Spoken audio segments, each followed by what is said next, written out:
everyone. I'm Ellie from Nourishment Redacted, and welcome to Lioness Lifestyle Live. Hey everybody, and I'm Cristie from Meeting Wellness, and I am so excited to meet with you this evening. And speaking of meeting with you guys, we are so excited to let you know that we'll be actually meeting with you again this week. Yes, I said again this week. It'll be Thursday at 3 p.m. Pacific, otherwise known as 6 p.m. Eastern. It's because we have a bonus episode for you guys with our special guest, Alia Wells. So we hope you can join us for that. Hi, you guys. I'm Hayley from Meatiswhereitsat. If you have a question for our awesome guest, please put a question mark or QQQ in front of your questions so we can see them and get those to her during this live. Absolutely. And our guest really is awesome. But before we bring her on, I want to shout out this week's Roar of the Week. So as you probably know, after each stream, go and make those comments below on any one of our 3 channels. And I will go and hunt through all of those comments and choose one Roar of the Week to highlight. So without any further ado, our Roar of the Week this week is from Nia's Way. Yay, Nia. I love her. So she said, what a great story. I love the combo of self-sufficiency and carnivore. She subbed. This was on your channel, Hayley. So referring to Hayley, she subbed to you. And she likes the new intro. So do I. I do. I get chills every time it plays. I'm like, right? I was looking forward to this episode just so I could see the intro. Yes. Also, you guys, I have an exclusive interview with Cristie at Meeting Wellness, and that is on December 30th at noon Pacific or 3 Eastern. If you're in my time zone, I'm not exactly sure what that is, actually, so we'll have to put that in. But I will announce it. Guys, I'm terrible at this. I'm terrible at moving the – I know what time zone. I just don't know how to anyway, put in the comments if you know what Mountain Standard Time is for that. But anyway, and then Ellie is going to join us at the very end, and we're all going to jive together. It's going to be awesome. So please come join us. I'm excited to share my story with Cristie.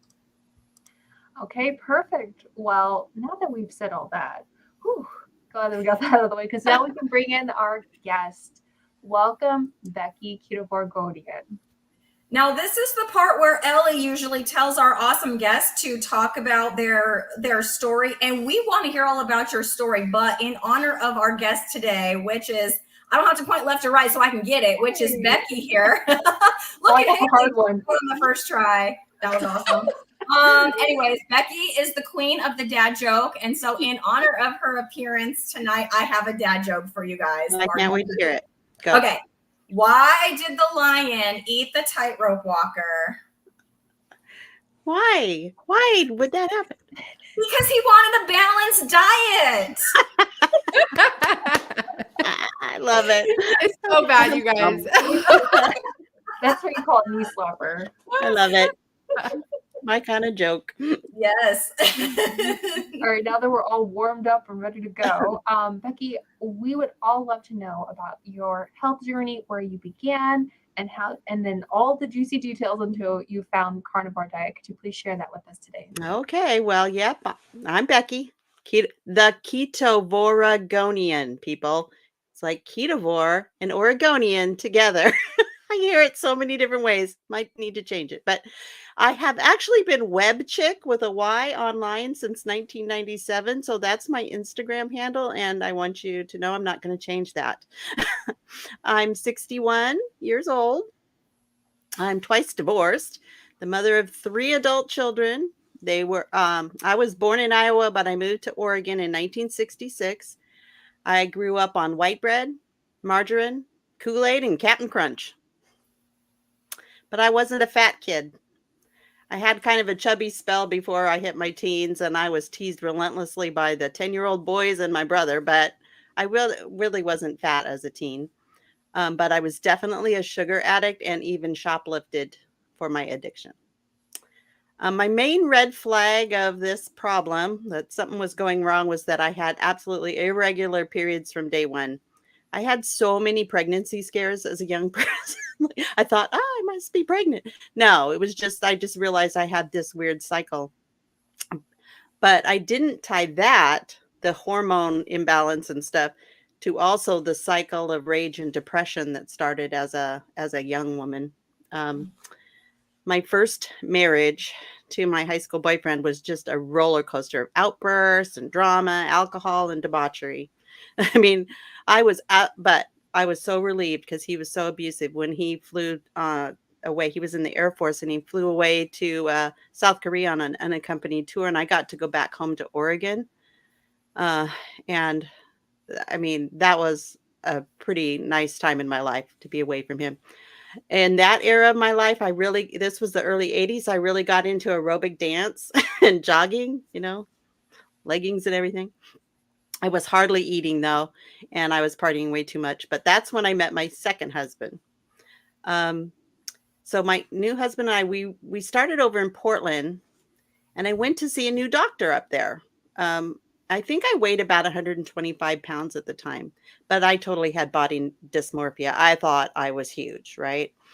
I grew up, of course, in the era of Twiggy and Farrah Fawcett, skinny as thin as you can be, right?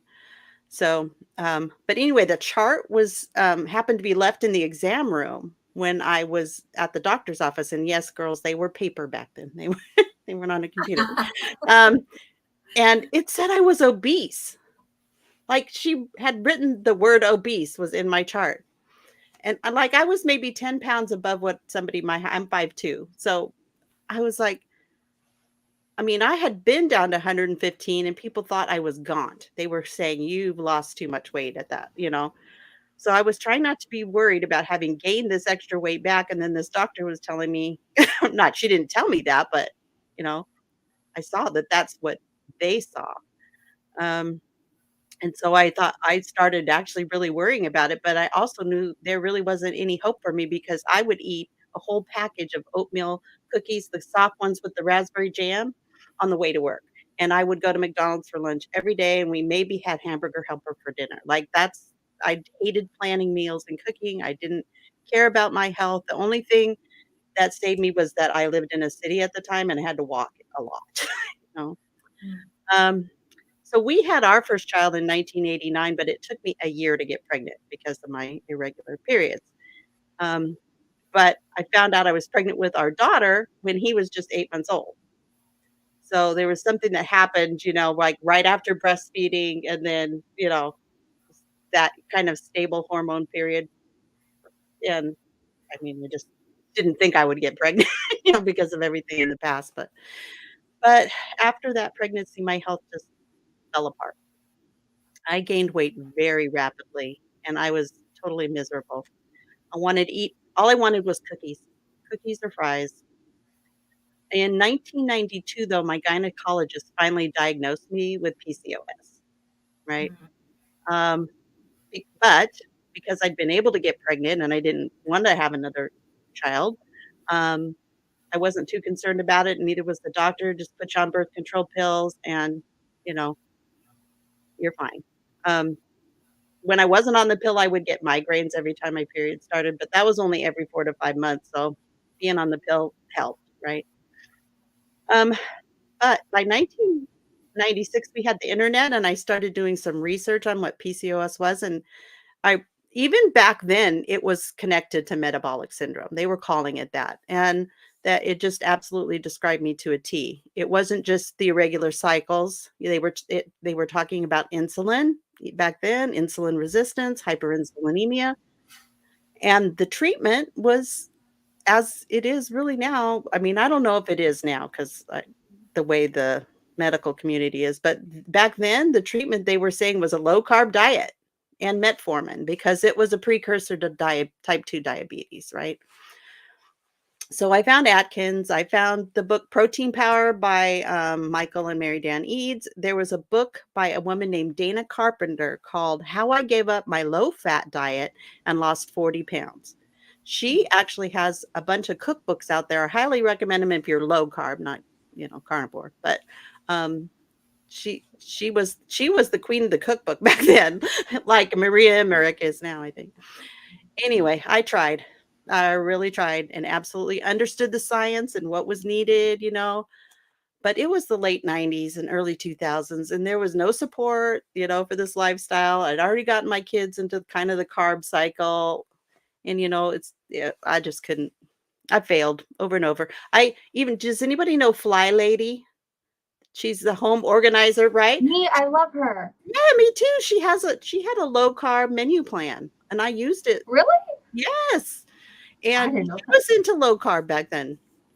And then I tried Nutrisystem. Like, Oh, I did that too. they Oh, went God. low carb. They're low, I mean, I even was so desperate, I went to Overeaters Anonymous, right? But I kept bouncing between 200 and 240 pounds for years. I think I got under 200 once for a hot minute. And then in 1998, because I forgot to take my birth control pills, I found out I was pregnant again. So surprise, my little surprise baby came. A lot of people didn't even know I was pregnant. Like, I came to my kid's school with the baby one day, and this woman's like, "Whose baby is that?" I was like, "Oh, that's mine." But but all during this time, I was emotionally unstable, very depressed a lot of the times, and like I said, would cycle between depression and rage, or just being not able to cope. And by 2005, my husband was done with all of it, and I have a lot of regret about all of that. I think he was just super frustrated. I did work sometimes, but mostly just stayed at home and hid from the world. I'm kind of an introvert, like, Ellie knows, INFJ. But I was just afraid. I was afraid a lot, afraid of being seen, like, because how could you miss me? Fear of not being able to do things physically, fear of disappointing my family, fear of being found to be an imposter, fear of not fitting in, fear of making mistakes and being judged. I was suffering. Becky, why are you saying my life story? Yeah, mine Sorry, too. but continue. no. We can just log out right now. Becky can take over. Yeah. Sorry, It's hard. So It's relatable. hard. Yeah.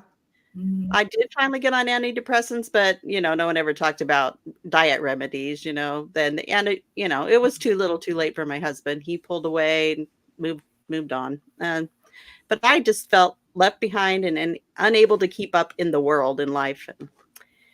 So while all of that was happening, though, I was dealing with something I suspect a lot of obese women of childbearing years endure silently. It's not something we talk about, because it's embarrassing. I had developed a rectocele. And for those who don't know what that is, it's when the muscle wall between the vagina and rectum become damaged, and the rectum prolapses into the vagina.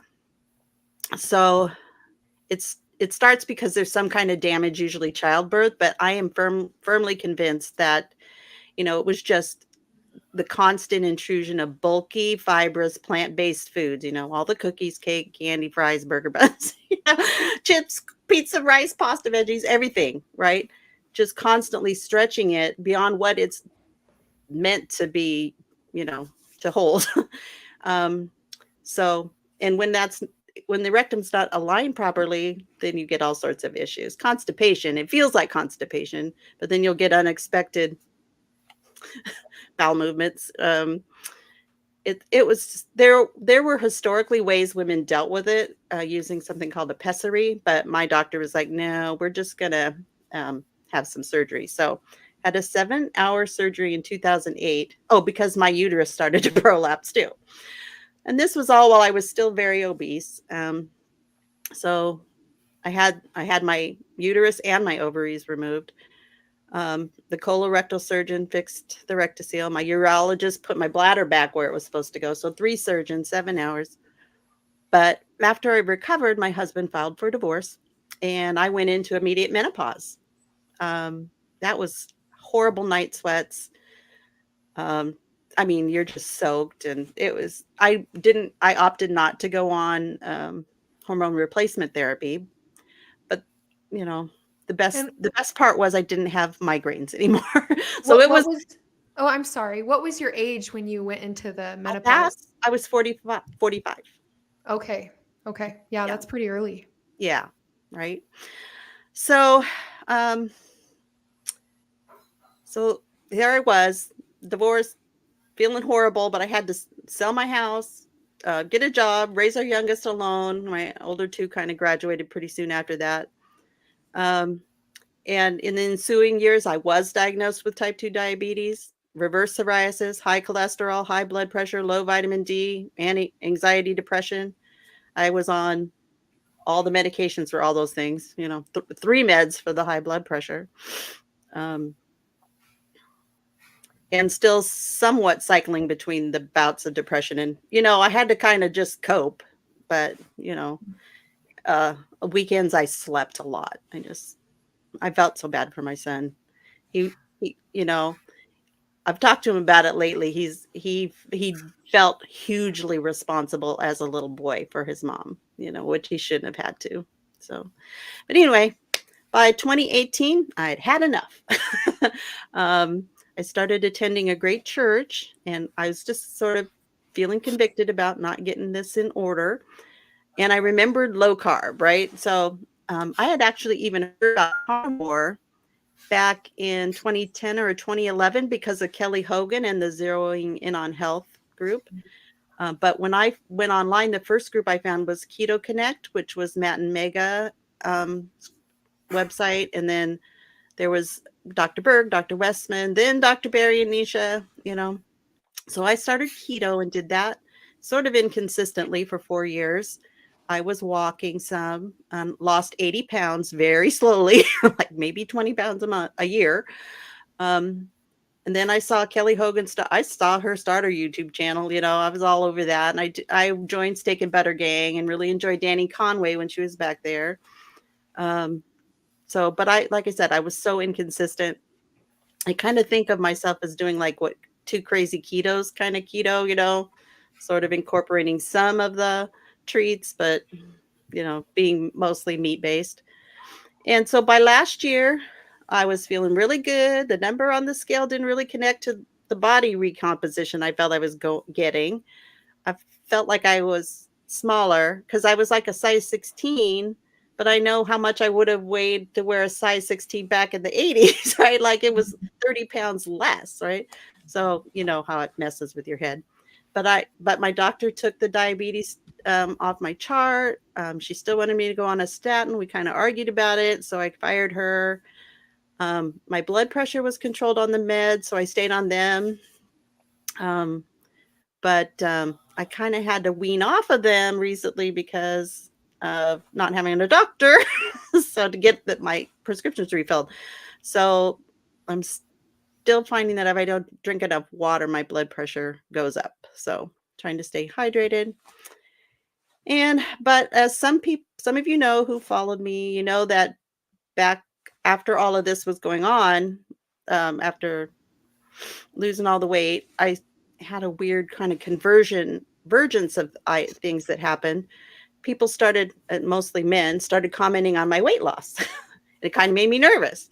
And then I turned 60 and I got kind of depressed about being alone after 15 years. And then I joined the Carnivore group in December, and she was telling us that, what our macros should be. And I was like, 1,398 calories. That's what my number was because I was sedentary in this group. And I was like, I really started doubting myself and the way I was eating. And then I decided to make sugar cookies for my some volunteers, and then I ate them, and then, off the rails.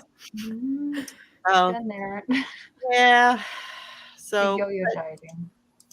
I'm very grateful. By June, I was willing to get back on. I wasn't convinced I would do it, so I didn't really take any measurements or weigh myself. I did know I weighed 240, but I didn't know how big I'd gotten. I joined Joan Iflin's food addiction reset community to get some clarity around the addiction part of things. Started resubscribing to everybody online because I had canceled, everything.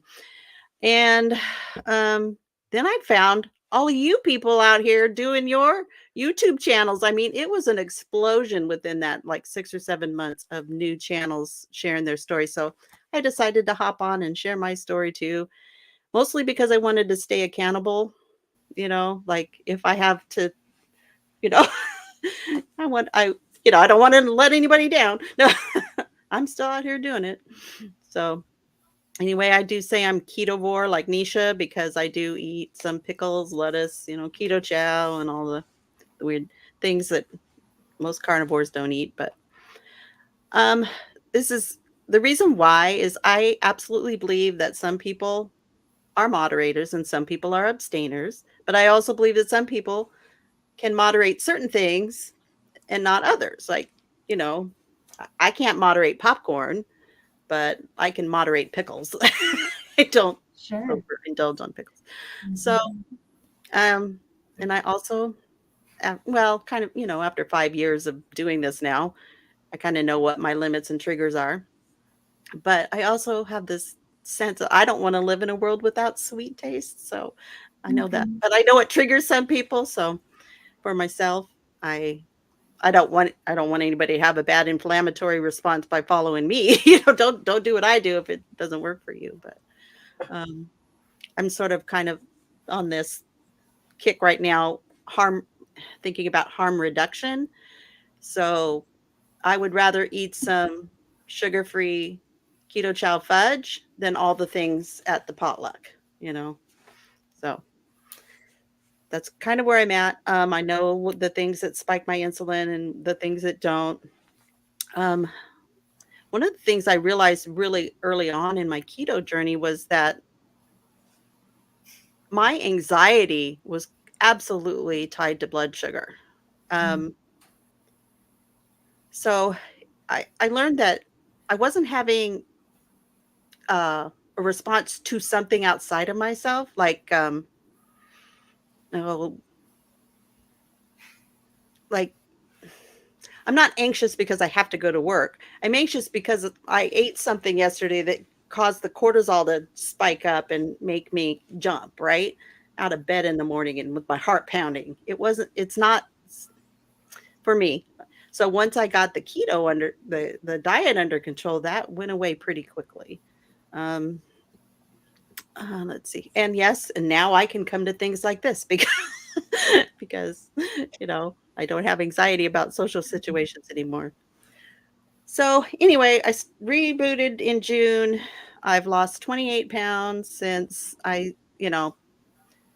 since my reboot, but 58 pounds overall. Lost 20 inches on the places I measure. And I think the biggest miracle of all is I'm not gaining weight in a December. Probably for the first time in a long time. Oh, that's such a win. Yeah. I do wonder why it's so slow going for me. So I have looked at SIRS. I failed the visual contrast sensitivity test. I wonder about my thyroid. So I'm in a few months. Next time I do my blood, I think I'll do a thyroid panel because that's never been done on me. I've got good triglycerides. Cristie and I are in a race. I'm at 0.83 on my HDL to triglycerides. 200ths of a point. My A1C is only 5.2. My fasting blood sugar was 80 the last time I checked, had it done professionally. And my fasting insulin was 7. So not walking as much as I was because the weather here is horrible. But you know what? I found some walking videos on YouTube, and they look a lot like those aerobic dance routines I used to do in the 80s. So I'm like looking for some leotards and some tights. I'm going to say pull out your leg warmers, Becky, and let's go. January challenge. Yes, leg warmer challenge. I love it. It wasn't the 80s, but I remember my mom this is in the 90s, they had buns of steel. That was one of those aerobic tapes. That was the 90s for sure. Yeah, that was. I know it was inspired though by the 80s. Try to relate. Yes. Man, I was the Jane Fonda era of, and me and my friend would go to the local skating rink and roller skating rink, not ice skate. That would be funny on an ice skating rink, actually. And we did our aerobic dance routines with the lady who led it. That's awesome. Well, Becky, there are so many people in the chat saying hi. Are you okay if we pop them up here? Yes. Who's here? I haven't been paying attention. Yeah, so we got They're Debbie all here. saying hello, ladies. We've got Carnivore Leo Rhonda saying hi, Lionesses. Hi, Rhonda. Roar. Roar, yes. Yes, roar. Right. Former fat girl Nicole says, holy intro. Yes, thank you, Nicole. We love our new intro. Thanks for And coming. love it. Hey, friends. Hey, Nicole. Nice to see you. I love her thumbnail. Yeah, isn't it It good? looks like she's saying roar. Yeah, she does. My Apex Odyssey's roaring at us. So yay, I love when you guys roar at us. Then give us a roar in the chat. I want to That's see right. it. Yep. We do it. You do it too. Bruce is saying howdy, folks. So hey there, Bruce. Hi, Bruce. Coming in. Aid is saying greetings all. I wish you all good health and prosperity. Aw, Thank you.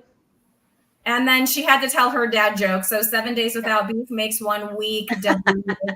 Week. Thank you, Aid, for the dad joke. Renee, of course, Renee is here saying hello to everyone. Nice to see you here, Renee.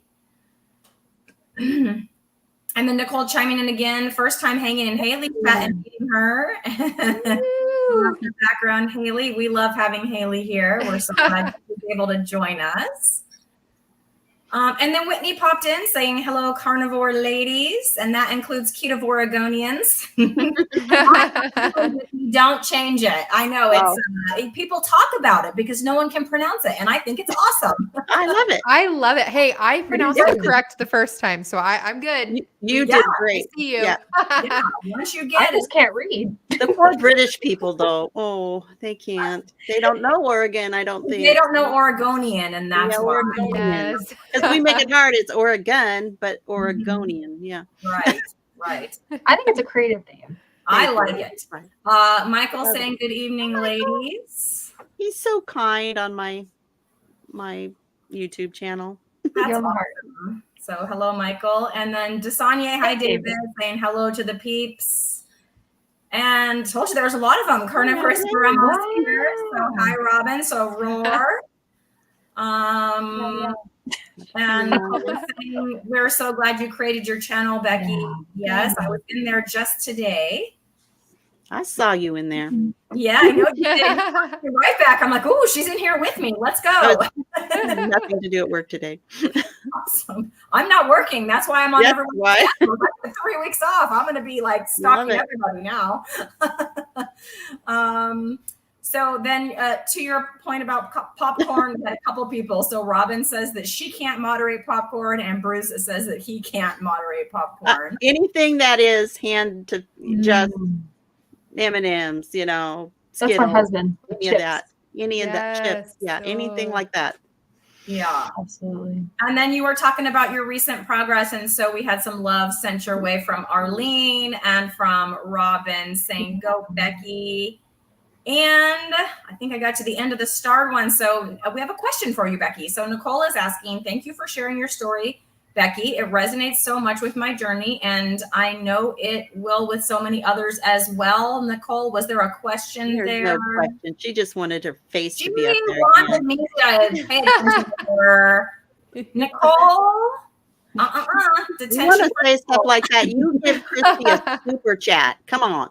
That's Oh, right. yeah. Now you owe me a super chat, Nicole. That's what I say. No, seriously, Nicole, if you had a question, put it in and I'll try to find it. And before we ask you our questions, thanks, Robin, for smashing that like button. If everyone else could do that as well, that really helps out the message get out there more on YouTube. So, whew. Okay. I know. We did you it. guys are And I'm awesome. sweating. I love it. Yeah, So- Becky, your story was just like, I don't know. I think because we found out we have the same personality type, it was just like stabbing me in the heart. I was crying.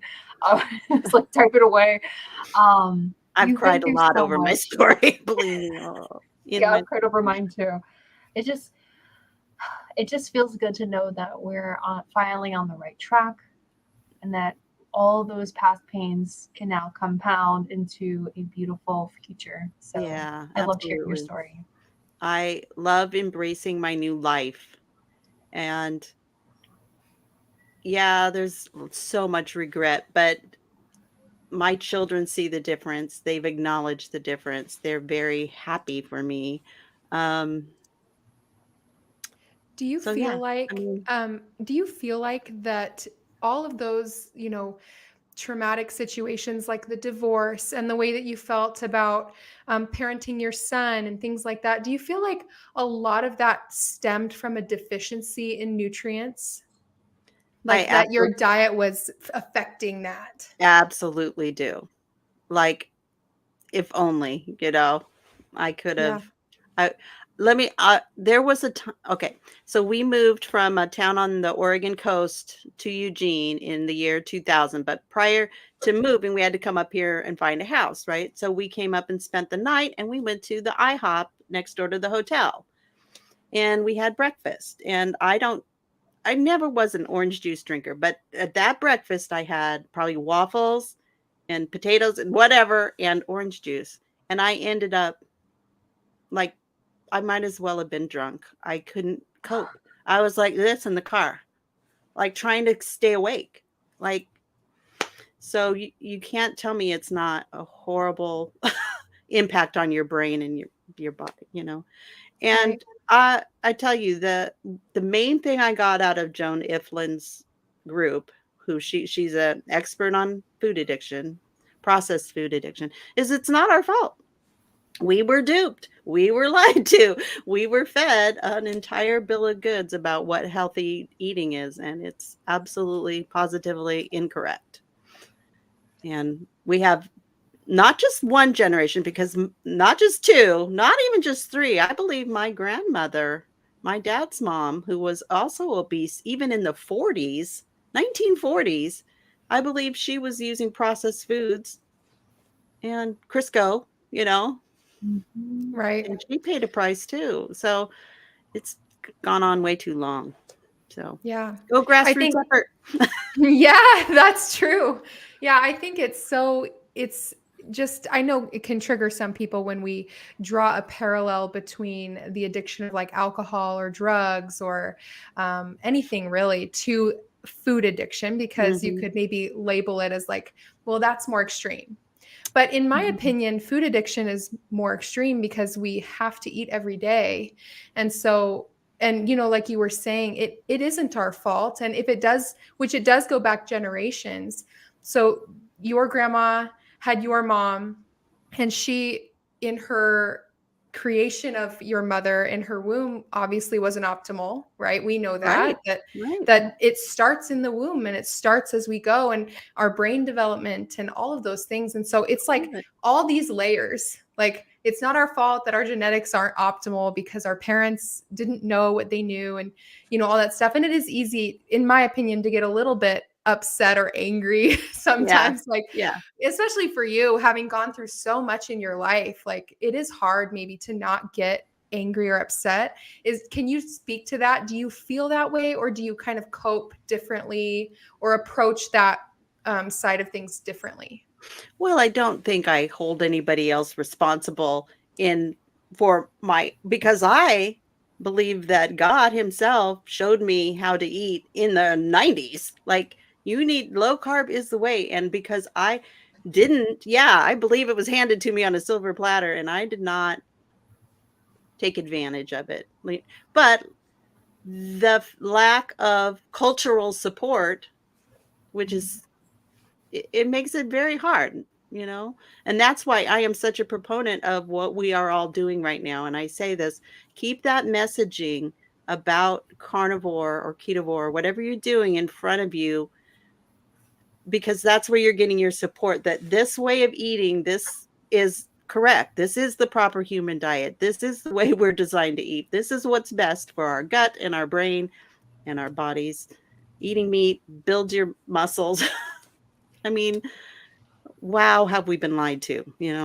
And staying So away that from makes those me mad. It makes processed me mad at the big food, big foods. pharma, big Mhm. tobacco, and all of that. It doesn't make me mad at the people who at my church who are still bringing macaroni salad to the potlucks, because they don't Right. know. We're not judging people, we're Yeah. judging all of the decisions that we didn't even get to make We because didn't it just have a was the say in. information at hand. Yep, absolutely. Man, that chat's going. Yeah, sure. Oh, they're just in there going and going. We're making up for you, Becky. We need. Yes. So Yeah. on your channel, I've seen, Becky, you had been doing, now you said the weather is terrible, but you've been doing a lot of walks and hikes. You want to tell us about that? Like, when did you start that? Why are you incorporating that? Is that a big part of your lifestyle when the weather's good? Yeah, well, it absolutely has been for many years now, but because I decided to name my channel Keto Oregonian, I thought, well, how can I incorporate my walks and do something that I didn't do for, the bulk of my life. I did not get out and see my own beautiful state because I couldn't walk, I couldn't hike, I couldn't do all that. So I just want to take people along and show people how pretty Oregon is. And so, yeah, that's why I'm doing that. So I do those and my updates and Vlogmas. I'm sorry Vlogmas got interrupted. I don't know if you saw my last couple Vlogmases, but yeah. So Yeah, so yeah, sorry. I watched your Vlogmas. I think it was from yesterday. I was going to ask you how your Home Alone themed Christmas party at church went. That was like a blast. I was like, I got to ask her how it was. Well, I don't know why, but they started at 4:30 instead of 5:30, like was in the church bulletin. I got there late. I don't know. It was weird. I was watching Home Alone 2 with a bunch of the kids. Some of the kids played video games. It was fine. It was fun. My socks were a huge hit. With the youth pastor's face on them. That's awesome. awesome. I love that. Oh man. But I didn't. All I ate was the topping off of a slice of pizza, the cheese. Yeah. Well, speaking of how you're doing with foods, Arlene Blackwood wants to know, how does Becky do with cheesecake? So you talk about how some can moderate some things and not other things. I think maybe that's what sparked this question. Yep. If I made a keto chow cheesecake and had it in the house, it would be gone tonight. So I would only make that if I was going someplace and other people would be eating it. Yeah, I can't moderate cheesecake either. That's not something I can do either. Not me either. Yeah, I'm really curious about how, because I'm doing carnivore as an experiment, for a full year. And I'm just really curious to see how, when I do start to bring some foods back, obviously low carb, no processed foods. We're done with those. Yeah. Those foods back into my life. I'm curious to see how I do react with that, and like, how would I react to a cheesecake being in front of me? I don't know. So we'll definitely see. But I think it's really important that you know that you can't have it around you, and I think that's pretty powerful. I was struggling at that party though. The smell of the pizza, that smell. It's just it's why I don't go to movie theaters either, because that smell is triggering. Do you feel like sensory things are really overwhelming for you sometimes? Yeah, absolutely. Yeah, that's an INFJ thing. That's I'm asking. My son is INFP, and it's really bad for him. Yeah, I could totally see that. Yeah, Arlene said, that's me too. I got on the cheesecake train last year quite often and gained 10 pounds. Ooh, sorry. That's tough. Yeah, we feel that. Take much. That's sugar, sugar. I mean, I say this to people when they're asking me how I've lost weight and how, I talk about how the word carbohydrate has the hydrate in it, like sugar, water chases it, like it's held on. You're not just gaining fat, you are storing so much fluid and inflammation. And I look at my face from back when I weighed 270. I just can't believe how inflamed, how round, how my eyes were so recessed, and now they pop out, It's crazy when I look at everyone's before and after pictures. Yes, there's weight loss, but it's not just fat. You're absolutely right. There's always a huge difference in the the face, the inflammation in the face. Puffiness. Yes. It's like, and I really related to you about the body dysmorphia, because I feel like I had that a long time. Like my heaviest was 240, and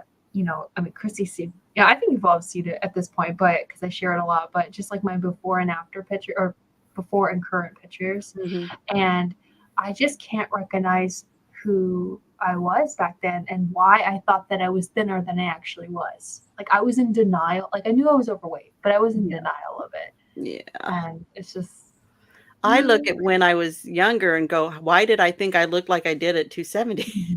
yeah, it Yeah. goes both ways. Absolutely. You know, Oh. Yeah. Mm. It totally gets me that your doctor wrote obese in your chart but didn't talk to you about it. What is Yeah. with that?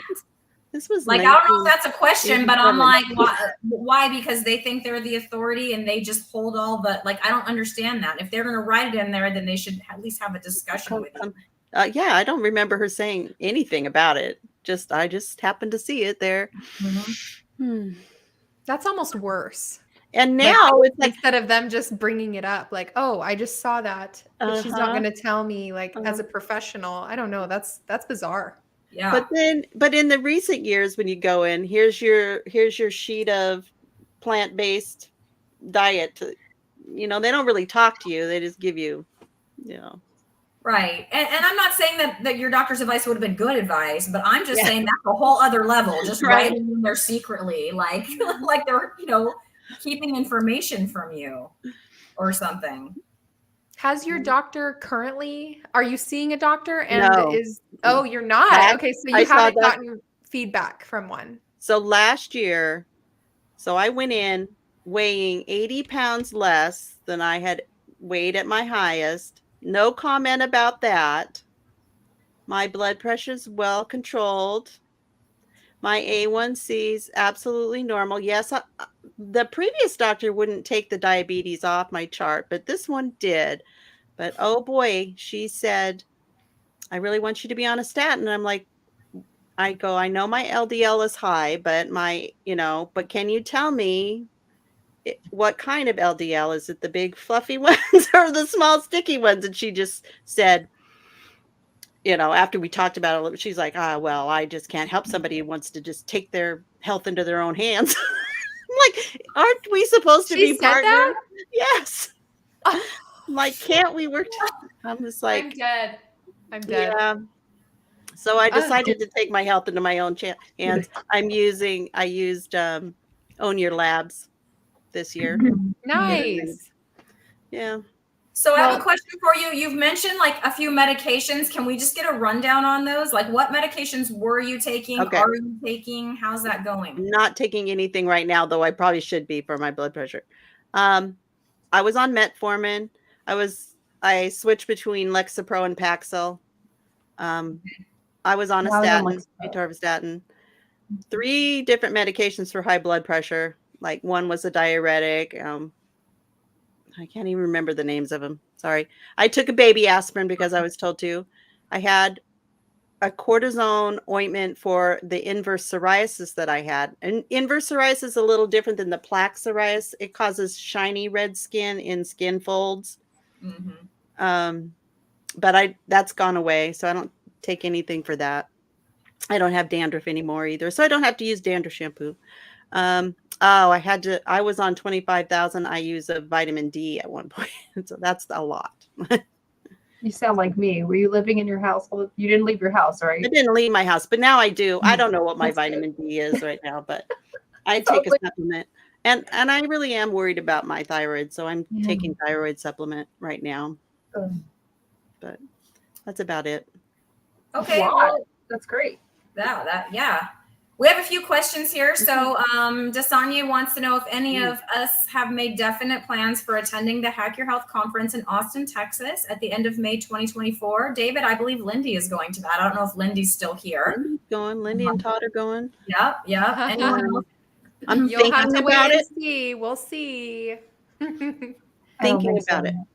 Yeah. Oh gosh, you guys, we should all go because I would love to meet all of you. I know. Well, everybody go. It's in Austin, and my mom has a cousin there, so we're currently in discussions trying to see if we can stay at my mom's cousin's house. I'm for sure it could happen, but we just got to get our get all that stuff straightened out. So I might be there. My son lives in San Antonio, my oldest, so it's not very far from there. There you go. Think about it. I know there was another question. Sorry, I Don't see it now. Let me know if you guys see it, ladies. I thought there was another question in there. Maybe it was the cheesecake one I was thinking of. But in the meantime, Derek Dulce stopped in and saying hi there. So thank you for popping in. And then we had some comments on the sugar when you were talking about that. Sugar lights up the brain the same as a drug. I absolutely believe it. You get that dopamine hit and you just need more and more and more to satisfy it. Yeah. I mean, and then, sorry, go ahead. I was never hungry. I didn't know what that meant. I could eat a bag of chocolate chip cookies and then a bag of Chex Mix and then and on and on and on. Like no stopping point.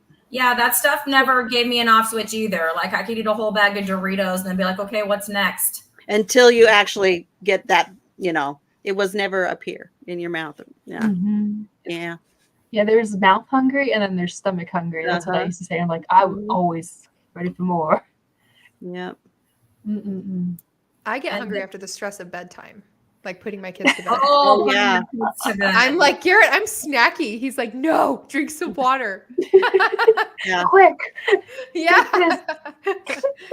I've been feeling very snacky after my dad passed away, and Yeah. you know, the it's a emotional little hunger. stressful, you know, but he would say, don't snack. He'd just say, don't do it. Yes. So Listen to Alexander says he brought to his church potluck. I brought chicken wings and a rabbit. Yeah, that's what I've started doing is just bringing foods I know I can have. That way, at least there's going to be something there for me. And Arlene, now Arlene understands your name. See, Becky, winning hearts, one live stream at a time. So, I will conquer this YouTube yet. you will. There you go. Philip went about the state of Oregon, and now she understands, and she'll probably be able to pronounce it correctly from now on. And then in regards to the doctors, just like handing stuff out. So like Renee's like, yeah, my doctor just gave me a paper for the DMV for a handicap tag. And Nicole said, mine either Renee just handed me a CPAP machine for sleep apnea and a prescription for blood pressure. Sorry that happened to you. I don't want to talk to you. They got 15 minutes with you, you know. Yeah. Hey, Greg. Hi, Greg. Nice to see you in here. Welcome. So how are you going to handle Christmas? Are you going to be eating, like having family at your house? Are you going to be going away? What are you going to do? At my house. So my kids are, I think my daughter's actually in Oregon. My oldest gets here Friday, like really Saturday morning. My youngest lives here. They're coming over Christmas Eve to have our time together. I'm going to make them all the snacks and I'm going to eat before they get here. Okay, good. So you have a plan. And I'm going to make some deviled eggs. So there you go. Yeah. Yes. They know. They know. That's awesome. Could you just explain, just because at the beginning there was a little bit of confusion in the comments, whether you were carnivore or keto or ketovore. And I would love for you to kind of explain maybe a random day of the week. Yeah. What do you eat? How often do you eat? Do you fast? What does it look like for you? I usually eat 2 meals a day and I call myself ketovore. I try to stay under 10 grams of carbs a day, eating meat-based whole foods. So today, for example, I had egg salad, 4 hard-boiled eggs and, you know, some sweet pickle relish in it. And I also had some almonds. I'm going to have a steak for dinner and that's it. That sounds great. That does sound really good. I'm hungry now. Like last night, I don't know. I got this ham on sale for 79 cents a pound. And I've just been like, it's like the side, like I'll have a steak and then I'll have some ham with it, you know, just, it's really good. Just stir fried. Are you hungry, Haley? Are you ready? I'm hungry. You guys. Hungry. I'm really hungry. You guys, I got stuck in traffic before this live stream, so I didn't get to eat anything. And I'm like, and like, woo, there was still, you know, smoke come off or I know. I was like, woo, guys, I'm here. It's fine. Fine. Her cholesterol is fine and she's on time. I'm on time. That's right. I like that. This is why Cristie's here. I gotta use that. Yes, that is good. That's good stuff. So good. Somebody's mentioning jerky. I forgot, you know, when I had the egg salad, I had 2 pieces of bacon jerky too. that I made in my dehydrator, which is not really the way you're supposed to make it. I found out because the dehydrator doesn't get to a high enough temperature. So you really need to do it in the oven at a low, like 225. But it's really good. It keeps the fat on it, right? So you get this chewy fat part. It's good. Ooh. Well, that's good to know that you can do it in the oven because I don't have any fancy equipment. So maybe I'll give that a try. Like I don't have a dehydrator. I don't have, but you're saying you can just make some bacon juice in the oven? Look under 2 Crazy Ketos, Joe's bacon jerky. Just look it up on YouTube. All right. It's really simple. So this was, I love this aid. Thank you. Here's a list of my medications: fatty beef and ham. Here's the supplements I'm taking: pork, chicken, birds, seafood. Birds. Goat. Like chicken's not a bird. I love it, Aid. I love it. I was cracking up. I had to like keep a straight face, but that was a good one. I love it. I need to go to her doctor. Yeah, right? I know. Yeah, for real. Where you been? Nice to see you. And we've got Indigo Neely. Neely. Hi. Hello, Oregonian. There we go. Yes, welcome in. Thanks for stopping by. Okay, Nicole just mentioned organ meats because she has. I love liver. I have it once or twice a month. Not too much. You can overdo it, but You love liver? Is that what you said? I love liver. Oh my gosh, me too. But it has to be like fresh. I will eat that. I eat too much of it, and then I'm constipated. So like, be careful, guys. But like, you have to be careful. It has a sweetness to it. I don't know. I don't know why people don't like it. It's so good. You are the person I've heard say that it kind of tastes sweet to them. It does. Yes. Probably why I like it. Liver tastes like a little bit like apples or something. I heard somebody say that. I don't know. I would put it more on the caramel. Like the reason it goes so well with onions is because it's got that caramelized. It caramelizes a bit like onions do in the butter. I'm skeptical, Ellie. I am too. Yeah. Skeptical. I have a question though, because my husband got some like really nicer quality cold cuts, and we got some bologna. And so I know bologna is made with all the organs and the hook, not the hooves, but like the beaks or whatever. Oh my gosh, bologna! Why am I saying beaks? All of the different body parts. I've heard Dr. Perry say Ellie's out. Peckers in it. Bye, Ellie. So I'm wondering, does that mean that I need some organs in my life? Just eat some bologna. Yeah. Yeah, that's probably. Oh my gosh. Here's another tip, really quick. I have a quick tip for people because I know a lot of people don't like liver, so they'll go and buy the expensive capsules that have the organ, kind of ground up in there. But if you just take liver and you freeze it and then you cut it into small pieces like a pill size and then put it back in the bag. Yeah. And you can just swallow it with water with any pill. Okay. So it's not expensive. Liver is so cheap most of the time, especially if you go to a butcher. I think I got like it was like freshly taken off the cow. And he was like, yeah, here you go. And he handed it to me for the first time. And I was like, what is this? And I had to process it myself. There was like blood all up my arms. And I'm like, what is this? But it's cheap, you guys. Just try it. I love it. There's a couple people. Oh, sorry. You're good. You can put that one back in too. That's exactly what I was going to do, Hayley. I just found a different one. So Paul said, I like to eat liver. Where's that one from Susan? I didn't see that one. Oh, here it is. Susan E. loves liver. There we go. Susan E. loves her liver. Oh, I'm going to put this one up. Whitney, too. Love liver dipped in egg and pork pickle, fried in lard. So, and then that sounds good. That's right. Great idea. I might try it, Hayley. But wait, so if you said you cut it up, but it was like gross to cut up? Like, is there a way around that? Freeze it. Freeze it if first. you get a huge piece that hasn't been because a cow liver is massive. Huge. It was like this big, you guys. And they're dense. It's kind of hard to cut. So you can have the butcher do it, but it's cheaper if you just buy it, like that.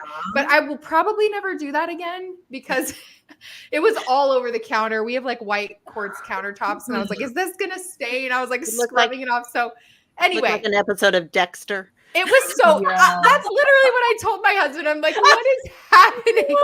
You have to lace your paper down. And our poor dog, she was just like, she was on steroids, like, because the whole She kitchen everywhere wanted it. smelled Her like nose it. is going crazy. Yeah. Give me the liver. I should have just let her lick the counter, honestly, but Ew. it's fine. Okay, I'm changing the topic from liver because you talked about your dog. So Please. Pixel, lately if I eat my eggs, I make them over easy, and there's like, I try to get all the egg yolk, but there's always still some left on my plate. And the other day Pixel discovered that, and she like lapped up all of that egg yolk. So I'm pretty sure I'm going to need to start incorporating some egg yolk into her diet because she like I kind of didn't take my plate right to the kitchen, so kind of sitting there next to me, and she jumped up there and she like licked that thing clean. I was like, all right, I hope that's good for you, but you sure like it. Absolutely, it's good for her. Absolutely. I think it is. I think it's fine. Just surprised me. She's never done that before, but I don't know. She sniffed it out that day. We need an update on Pixel, Cristie. Okay, you're right. I need to do a Pixel update. Maybe I'll make her some egg yolks.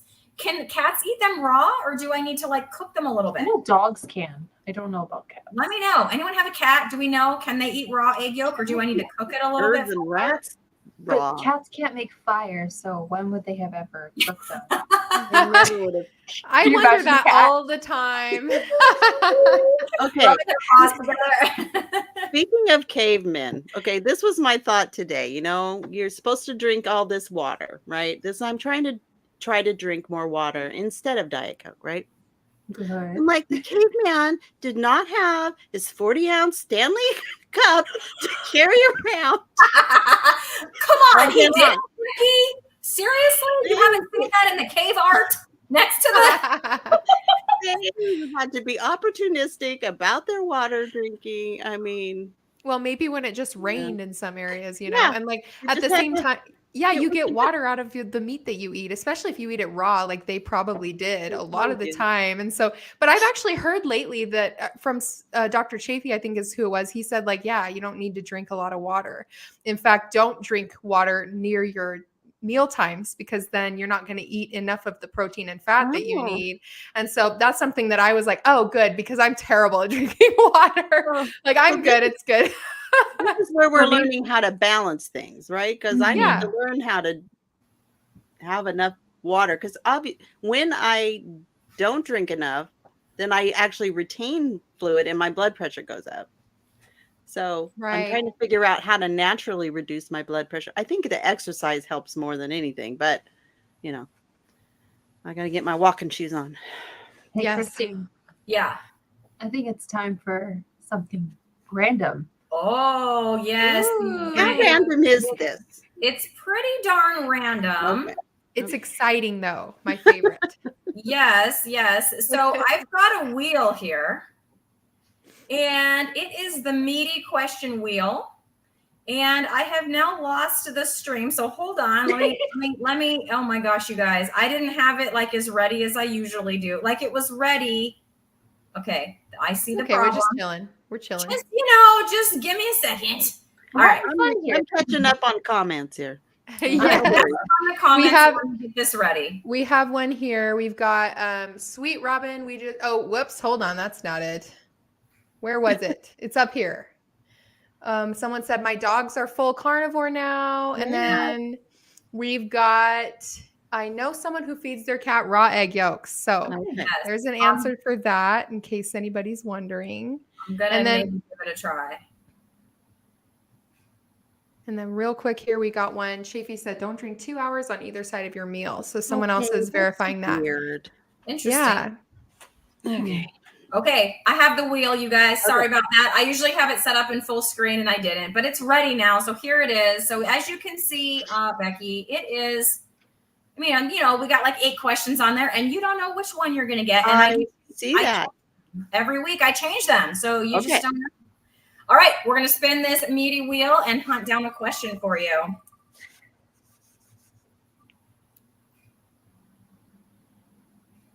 Okay, we did indeed hunt down a meaty question, Becky. Inflammation and you. How has inflammation affected you? And has a meat-based way of eating helped? Well, all you have to do is look at my photos from 2016 and you'll see. Oh, I was so inflamed, especially in my face. But I also had really bad joint pain. I had to have carpal tunnel surgery, and that is really because you're too inflamed inside, right? It's not if you don't, if you're not, then your nerves wouldn't be pinched, right? So I was diagnosed with arthritis in this shoulder and it doesn't bother me anymore. I did hurt this shoulder trying to lift up my 40-ounce. I don't have a Stanley, but 40-ounce stainless steel mug. I went back like this. I shouldn't do that, to pick it up because it was on the nightstand. But it's getting better faster. I took a very bad fall at camp in August, and my knee got better so much faster than it would have. So. Yeah. Just to interject, I dislocated my knee a couple of days into Carnivore, and I'd say that my inflammation was not as bad as it was the first time when I was a teenager and I had dislocated my knee. So I definitely think that plays a big role in it. Absolutely. Yeah, we've got one here. Inflammation is caused by oxidative stress of mitochondria. If we're getting really scientific here, Yep. This then leads to chronic ailments, including metabolic syndrome and insulin resistance. Well, I must have been inflamed my whole life, because that metabolic syndrome is what causes the PCOS. And yes, absolutely. And when I did have periods, they were so heavy and painful, and the migraines, that bothers me so much, the periods thing. I would tell my husband, I would say, I'm literally mad at God. Why did he make it so that women are like this? Because no one, when you forget your first period, your mom's like, oh yeah, it hurts, you'll deal every month for the rest of your life. And it's like, that can't be normal. And it's so not normal, but we've normalized these things. We've normalized the pain and the bitchiness and all the stereotypes around it. I was actually kind of grateful that I wasn't typical. I didn't have periods every month. And I was really glad to get the uterus out, to stop it all. But I am now thinking, what repercussions from not having the hormones that I did have, from the ovaries. But I don't know if it's making it harder to lose weight. Although your adrenal glands do start trying to, they produce some of your testosterone, which is what estrogen's made from. And so, right. But if you have insulin resistance, it can't work. So, yeah. There was a video I just watched on that, and I don't remember what video it was. I think it was Ben Bickman being interviewed by another doctor, like a female doctor, but I can't remember the video, but it was all about that. It was women's hormones and weight gain. Yeah. So if you search Ben Bickman and something I to that, I saw that one. Did you see that? Because I was thinking of you when you were talking about that, because they were talking about the role that estrogen plays. And then after menopause, we become like mere mortals, like the rest of, like the rest of the world. And testosterone, estrogen going, it can help. Yeah. Testosterone changes where fat is deposited too. So if you're testosterone heavy instead of estrogen heavy, it's going to be more in here in the visceral fat that men get with those big tummies, which I'm grateful mine's not like that. Mine's flabby, but it's not. So I wanted to put this up here and get your guys' input here. I've been wondering, a lot of discussion about inflammation without defining it. So Becky, do you mind telling us your definition maybe of inflammation?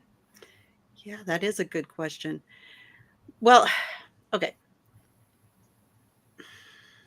I think Arlene was probably onto it, that it's a dysfunction of mitochondria. It's something going on in the cells, and I'm not a scientist. I don't understand it. But your face does not have fat deposits, really. Very limited. But this bigness of your face, why does this happen? And why does inflammation cause water retention and edema and stuff? I'm not a scientist or a doctor, so I don't understand it all. But you know it when you have it, it when you feel it. What causes joint pain? inflammation impinges. It causes swelling. I think of swelling, don't you? Mhm. That's what I was thinking. Inflammation. So it's my understanding that there's like 2 types of inflammation, and one is like the chronic low-level inflammation, and that's kind of, Paul, in my opinion, what they're talking about when they're talking about that this diet helps with inflammation. They're talking about the chronic low-level inflammation. So having that for a day or having that for one meal is nothing's going to happen. But eating the standard atrocious diet for 40 years, that it's that low level of inflammation due to like overglycation of the cells and all of that is what's going to lead to whatever, like however that might show up for you. So in some people it's type 2 diabetes, in some people it's Alzheimer's, in some people it's fatty liver, whatever it is. And probably a lot of that then is genetically triggered, right? So Dr. Lisa Wiedemann was talking about that. She was saying it because I was with her on the Carnivore Roundtable on Sunday. It's like exactly what you're saying, Becky. So it's like genetics loads the gun, but then the food pulls the trigger. So like whatever your genetics are, if you're eating the standard atrocious diet, that trigger is going to get pulled and it's going to express itself however your genetics are loaded. Right. Exactly. Well, and I just looked up just looked it up because I didn't know how to explain it either. So WebMD actually says that chemicals from your body's white blood cells enter your blood or tissues to protect your body from invaders. This raises the blood flow to the area of injury or infection. It can cause redness and warmth. Some of the chemicals cause fluid to leak into your tissues, resulting in swelling. So if you're talking about someone's face, that's the second type of inflammation though, Hayley. That's when you have an injury. So like if you break your arm, the first thing that's going to happen is, there's going to be some swelling and some inflammation there. And that's like the first thing that happens. And it's part of the healing process. That's, you want that. If you hit that's a good response. That's a good response. Yes. Right. I'm just saying it can kind of like maybe be but that sort of makes sense pulled over about your face and in general. It's more fluid than fat. It's not fat. Right. Yes. Yeah. Let's see. Cellular dysregulation, Adi is saying, which creates hormonal and it's a very fine-tuned system that knows how to work when you feed it right. Right. Yeah. Well, ladies, we have been at this for an hour and 8 minutes. I think already? I know. This is too much fun, you guys. Mike came in right at the end and we're just having a good time. But I think it's time we, roar our way out of here. All right. Yes. So in the chat, now some people were roaring at the beginning. I got a woof, you guys. Bruce woofed at us earlier. No, sir. Dogs. We will take meowing. We will take roaring. We'll take whatever you got. There you go. Thanks, Indigo. Indigo Neely, thank you. This is what I was trying to say. Okay. Yes. Yes. Right. Yeah, that makes sense. Totally. Yeah. Good discussion. Thanks, chat, for being helpful. Yeah. I Fun. learned some things today. It's been fun. So should we roar? And Hayley, you're going to count us down and then we're all going to roar. Okay, guys, in the comments, put those roars down there if you want to be up on the screen. We'd love to see them.